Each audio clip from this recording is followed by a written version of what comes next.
78% of Americans do not own a gun. Right, and they're all the liberals. He told my Second Amendment people this is going to be a rigged election. Sure. Get ready, get your guns. He was calling for an armed revolt if Hillary won. And I think the military is still with us. Question.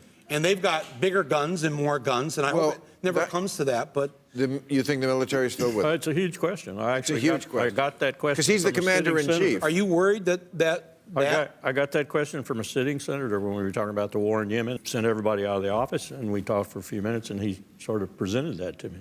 Wow. Trump would then call his legions into the street with their guns, and what would the military do? And frankly, I couldn't answer him. No. I said, I don't know. You can't. I mean, it's worrisome because... From him, that we have to listen yes, to that. no, That's of a hell course. of a constitutional It's worrisome crisis. because I mean, the military is in general conservative, and also because he is their commander-in-chief. The person who is fomenting violence the most is the President of the United States. Yep. Incredible. He turns Absolutely. the crowd on journalists. He individually picks out journalists for them to direct their ire. He calls us the enemy of the people. He says that we are unpatriotic, that we do not love our country.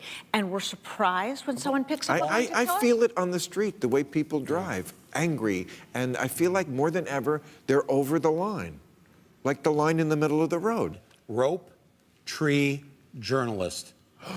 Some assembly required. Trump has perpetuated this, this level of calling for violence. And that's where this civility, like I said to Ben, that's where this civility debate, if we're going to get back to some place, we got to do it from, let's not be threatening each other. And when I say each other, we're not doing it to them.